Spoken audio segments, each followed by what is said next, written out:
Hollywood comes your all-star Western theater, starring America's great Western singers, Foy Willing and the Riders of the Purple Sage, and a story of the West written especially for them entitled Way Down Yonder in the Indian Nation. My name is Cottonseed Clark, and here are the Riders of the Purple Sage. Way down yonder in the Indian Nation, rode my pony on a reservation in the Oklahoma hills where I was born. Way down yonder in the Indian Nation, a cowboy's life is my occupation in the Oklahoma hills where I was born. Many months have come and gone since I wandered from my home in the Oklahoma hills where I was born. Though a page of life has turned and a lesson I have learned, in the Oklahoma hills I still belong. Way down yonder in the Indian Nation, I rode my pony on a reservation in the Oklahoma hills where I was born. Way down yonder in the Indian Nation, a cowboy's life is my occupation in the Oklahoma hills where I was born.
And now let's join your favorite men of the musical West in today's all-star Western theater story entitled Way Down Yonder in the Indian Nation, starring Foy Willing, Al Sloey, and Jimmy Dean, the Riders of the Purple Sage.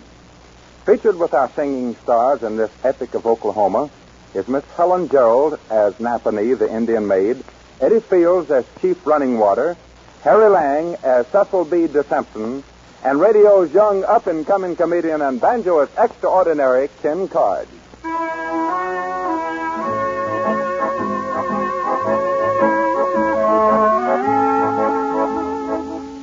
This is the modern-day story of a small band of Western radio entertainers who travel throughout the country making personal appearances.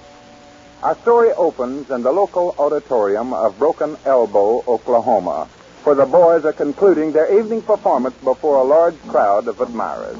There once lived an Indian maid, a shy little prairie maid, who sang a love song gay, while on the plain she whiled away the day.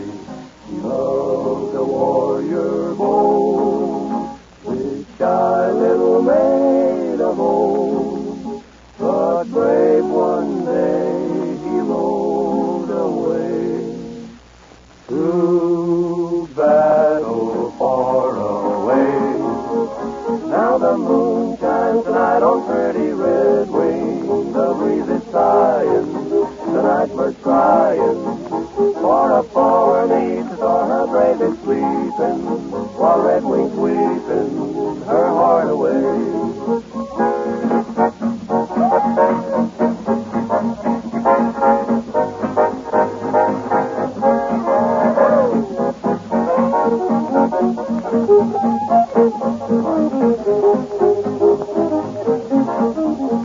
Now the moon shines tonight on pretty red wing, the breeze is sighing, the night bird's crying, far neath the star her brave is sleeping, while red wings weeping her heart away.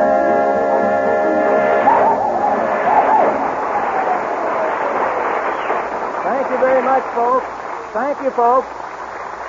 And now, before we present our closing act, we want you folks to know that we've really enjoyed our brief stay in Broken Elbow. It's been nice seeing our many radio friends, and we'll all look forward to coming back here again in the near future to bend an elbow with all of you broken elbowing. Now let's bring on a radio network favorite of yours. And here he comes, the Billy with the red bow tie, Ken Coward.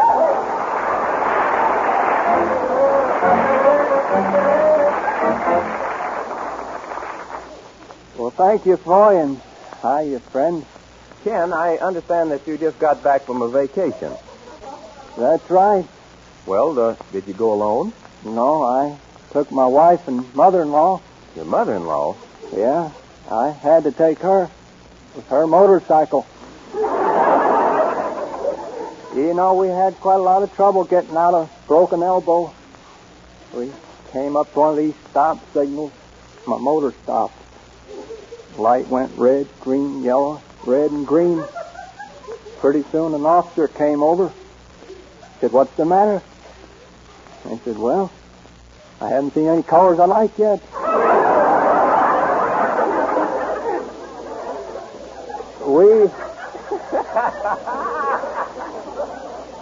We finally got out of town. My mother-in-law said, "How about letting me drive?" Oh, I said, "It's all right with me." She didn't drive over 5 minutes. She run to a great big truck. Truck driver got out. He came over. He said, "What's the matter with you? Can't you see where you're going?" He said, "Well, I hit you, didn't I?"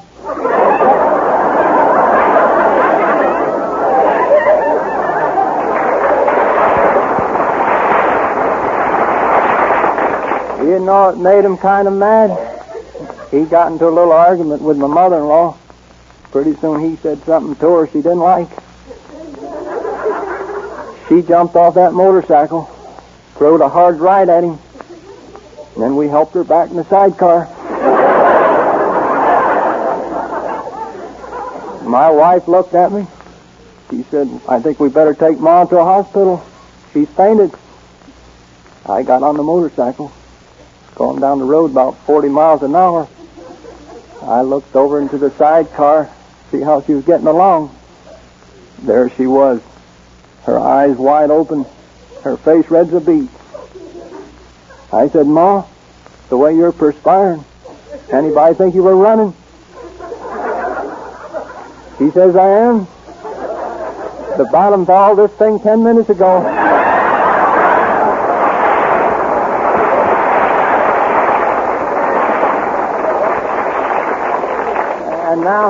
And now, friends, I'd like to play about a half a block of the 12th Street Rag.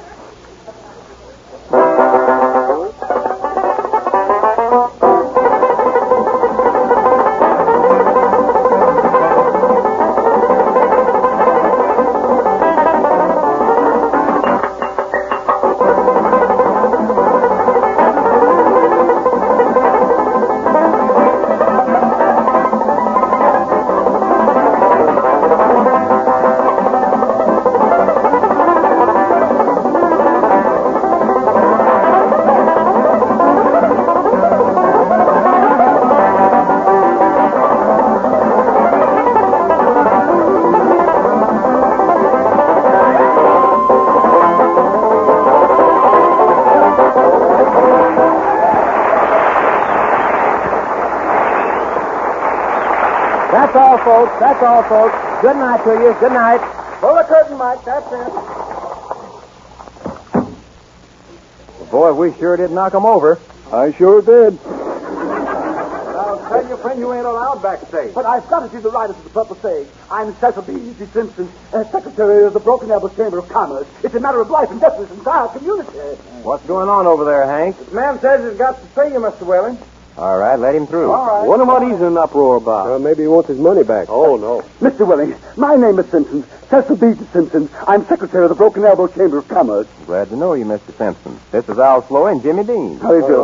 Mr. Welling, the most amazing thing has happened. What do you mean? After almost 50 years, Chief Running Water is showing signs of peace. You don't say. I do say. Isn't it wonderful? Oh, it's Plum Ducky. Now, look, Mr. Simpson. Just who is Chief Running Water? Oh, I'm sorry, of course. You boys are strangers here. You see, just east of town is a tribe of wild Indians. A tribe of what? Wild Indians. Look, Mr. Simpson, maybe you've been working a little too hard here lately.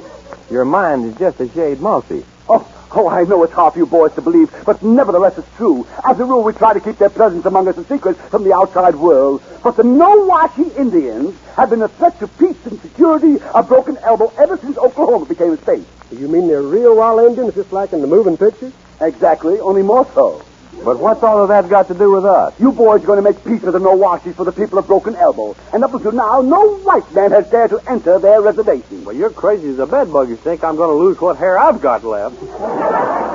Now, look, Mr. Simpson, I don't understand all I know about your wild Indians, but I do know that you're talking to the wrong cowboy.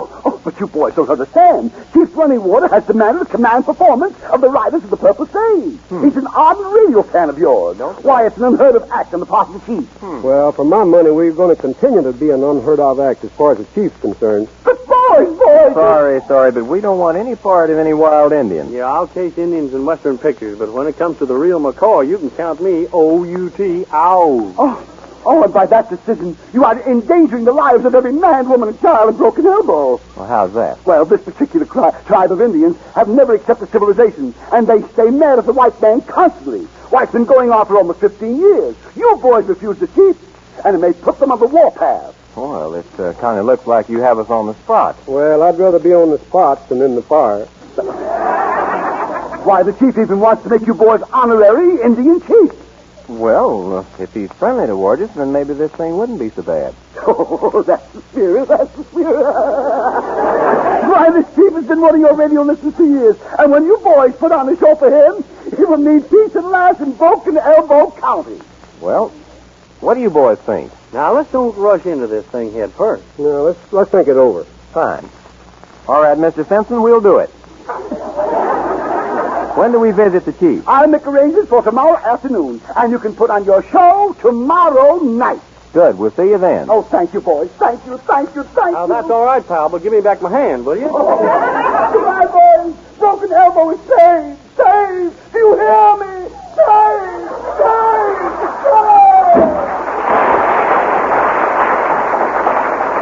Well, boys, this is going to be something new for us. Yeah, we're going to be made Indian chiefs anyway. Yeah, well, I'd rather be just a plain old guitar picker myself. Yeah, me too. Say, Ken, you haven't had much to say. What do you think of it? Whoopee. Hey, I feel the same way, Ken. You know, I had an ancestor once who was the principal character at a big public function given by the Indians. Right in the middle of the ceremony, the platform fell down. Did he fall to the ground? No, the rope stopped him. Come to think of it, how do the Indians make you a chief? Well, I don't know exactly. I reckon something like my grandpa was made a duke. The king just touched grandpa on the head with a sword, and that's all there was to it. Made him a duke, just like that. Yeah? You know, I had a great uncle once. An Indian chief touched him over the head with a tomahawk and made him an angel. Come on, boys, let's get a good night's rest. Tomorrow we'll be Indian chiefs.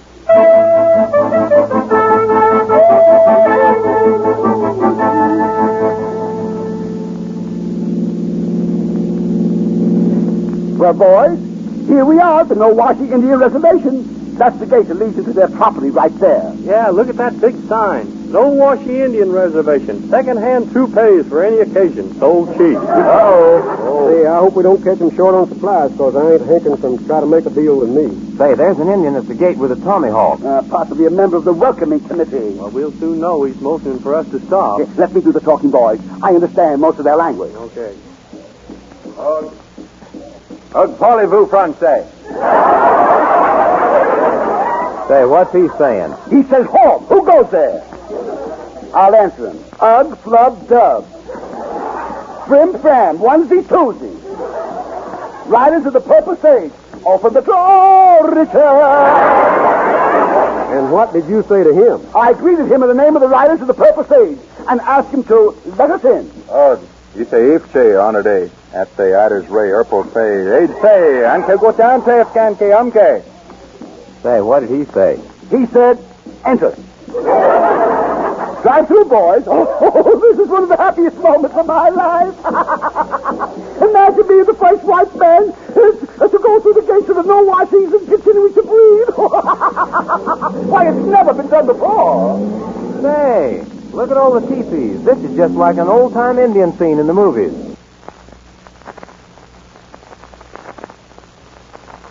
Yeah, and look at all them Indians. They're loaded down with war paint. I don't know whether I like this or not. Oh, I'm sure we're safe, boys. Just drive over there to that tent with the skull and crossbones on it. That's the chief's palace, according to directions. Oh, hold on to your scalps, boys. Anything can happen. Yeah, and it probably will. Hey, my head itches. Well, it won't itch long. Here comes the chief out of his tent.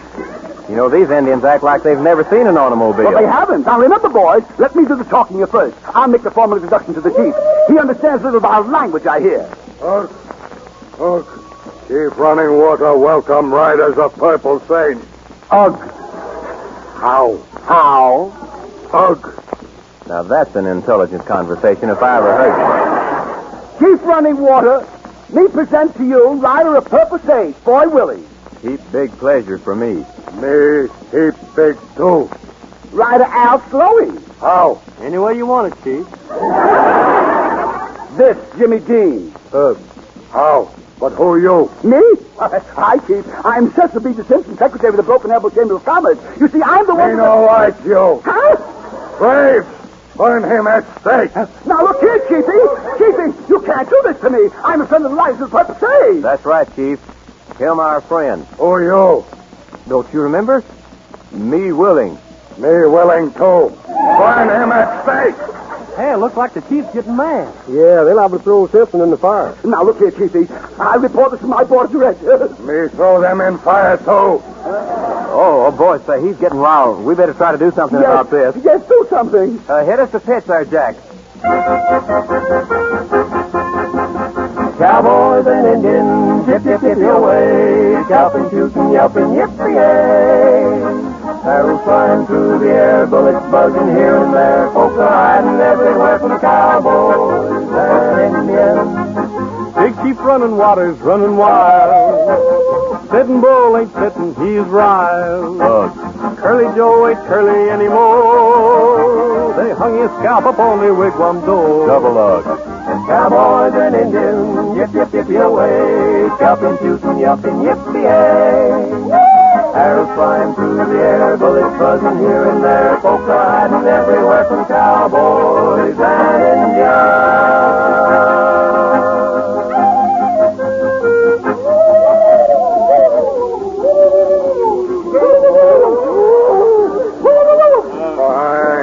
Fine. Keep good singing. Me no burn you at stake tonight. Oh, that's wonderful, Chief. Thank you very much. Me burn you at stake in morning. Chief, are you serious? No, me Indian. Now, reservation yours. Tonight, big war dance. Riders of Purple Sage, honored guests. Scram. What does he mean? He means that you now have the run of the reservation until tonight, and there'll be a big war dance in your honor, so you boys do anything you wish. Well, reckon we might as well look this place over then. I see what I've been looking for all my life. What are you talking about? Look at that hunk of Pocahontas over there by that teepee. That's Princess Napanee, the chief's daughter, boys. Say, she's a beauty. Now that makes this visit worthwhile. Oh, I'd be very careful. These Milwaukees have some strange laws. Well, I'll take a chance. Now, just a minute. I saw her first. It's every man for himself, and right now I'm looking out after my interest. See you later. Now, that's a fine cow for you. Yeah, he'll learn some of these days. Ugh. Me think you pretty Indian maid. Now look, honey child. Me, you, war dance. Tonight, Savvy? If you were trying to say you'd like to take me to the war dance, then I would be very pleased. Well, what do you know? You speak American. Oh, yes. I'm a graduate of Oklahoma University. You could have fooled me. I was hoping you wouldn't be so smart. That's what I thought you were hoping. Then I'd better take time to figure out a different approach and call for you later in the evening. I'll be down to get you in a taxi, honey.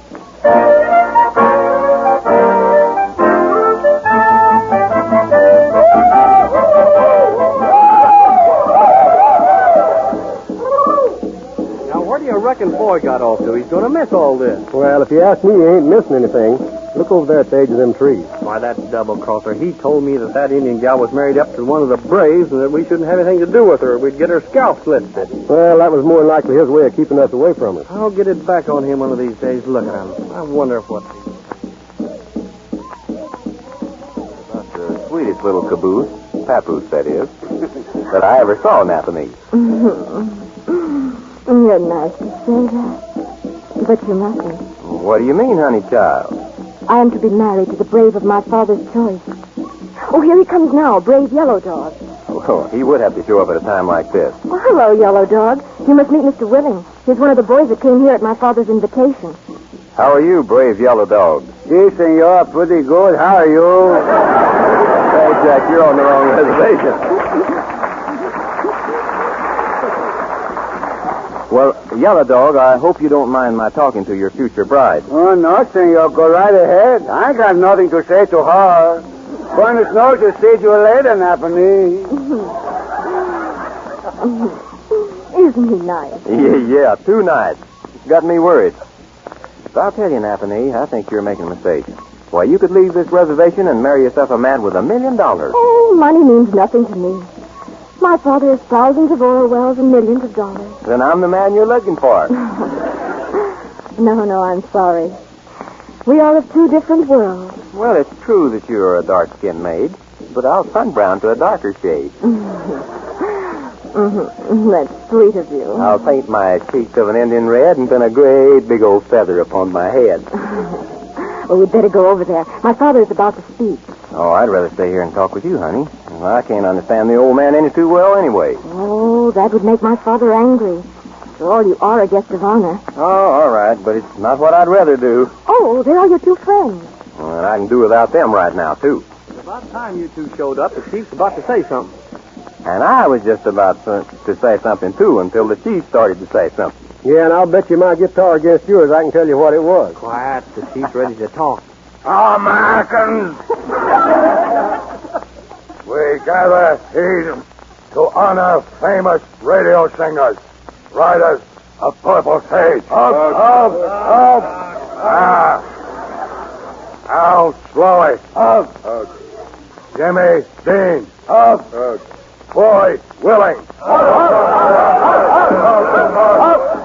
Well, I guess you two characters can tell who rates around here. Well, that's funny. How come they're so excited about you? Yeah, I don't see why you rate any better than we do. Hey, come to think of it, that is funny. Listen, the chief's going to talk. Brave Yellow Dog have made supreme sacrifice. He have trade hand of my daughter, Napanee, for guitar. What do you reckon he's talking about? Well, I don't know. I didn't swap my guitar to him. Something tells me this ain't going to work out just right. Brave Boy Willing will now come forward and bring guitar to complete deal. Did you hear that? Now, look here, Napanee. What's this all about? The law of the Nawashi Indian says that an Indian brave can exchange the hand of a bride for anything for which he holds greater affection. You mean that brave Yellow Dog has more affection for that guitar of mine than he does you? Yes. Isn't it wonderful? Why, I guess so. Look, what if I refuse to make the trade? Well, they scalp you, of course. Oh, now let's see you get out of this one. Look, boys, this ain't good. Where's that Simpson guy? Well, he's hiding in the back seat of the car. He's afraid they're going to burn him at the stake. Then you two guys sneak over to the car and start the motor. Now, what do you want us to do that for? Well, that's to take me away from here when I get a chance to make a break. And I mean I'm going to leave with or without my scalp. You don't want to marry me? Now, look, honey, you're pretty. You got a lot of oil wells and silver dollars, but this ain't for me. Brave Floyd Willing will come take hand of bride. Go on, boys. Get the car started. I'll be right with you, Chief. Now, look, Napanee. Don't tell on me. My feelings are hurt. You're hurt. I'm about to lose my toupee, and it's not store-bought yet. Well, here goes. Oh, I should have been smart like Ken Card and stayed in Broken Elbow. My son, I will now marry you, eat fine paleface, to my Napanee. Now, wait just a minute, Chief. Let's talk this over. We talk after wedding. But I think brave Yellow Dog should have Napanee for his bride. Oh, no, senor. All I want is that guitar. You can have Napanee. All right, Chief. I reckon I'm licked. I'll go get the guitar. I'll be back in a few minutes. Me send Brave for guitar. You stay here, marry Napanee. But, Chief, it's locked up in the case. And besides, I'd like to say goodbye to it. Brave will crack lock on case. You stay here, marry Napanee. Now, just a minute, Chief. Let's talk this whole thing over. We'll talk after wedding. Oh, all right, Chief. I reckon you got me. Ceremony will begin. Braves will bow down and kiss ground. Now, why do they want to kiss the ground? Well, if you don't want to marry me, you can make your escape while they're kissing the ground. Good for you, Napanee. I won't forget you for this. Are you sure you don't want to marry me? You look awful good to me, honey, but not that good. Oh, well, goodbye. You must hurry before they arrive and run fast. Watch my smoke, honey, child. Just watch my smoke. Clear it away, boys.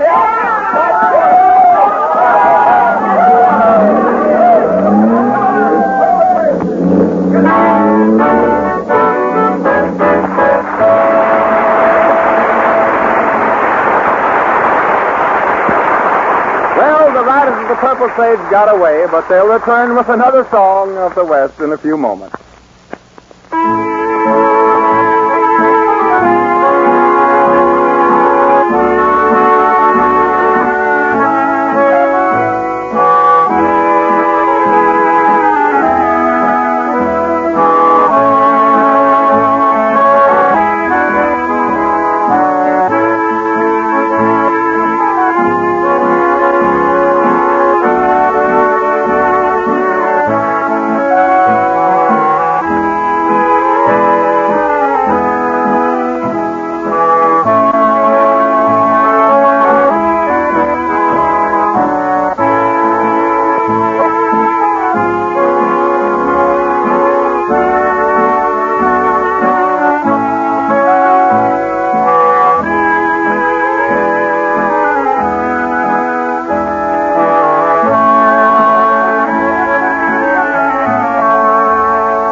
Men of the West from out of the West with a real song of the West. America's great Western singing stars, the Riders of the Purple Sage, with another of your favorite ballads of the wide open spaces.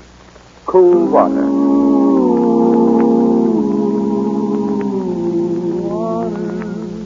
All day I faced a barren way without the taste of water.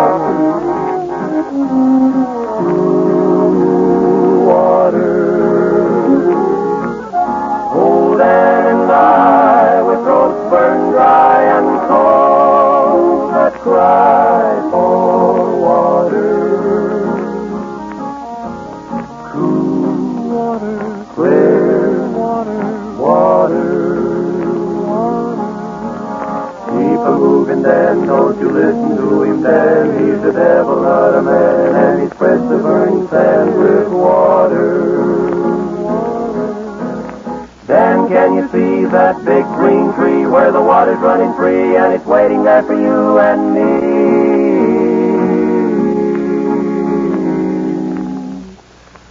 Cool, clear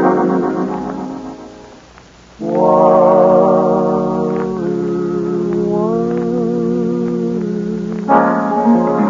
It's been mighty nice being with you folks again this week, and we'll all look forward to next week's meeting. Until then, this is Foy Willing speaking for Al Sloey, Jimmy Dean, and all of the Riders of the Purple Sage saying so long and good luck to you all. From Hollywood, you've heard your all-star Western Theater, a V.M. Bear production starring America's great Western singers, Foy Willing and the Riders of the Purple Sage. My name is Cotton Seek Park, inviting you to be with us again next week for your all-star Western Theater.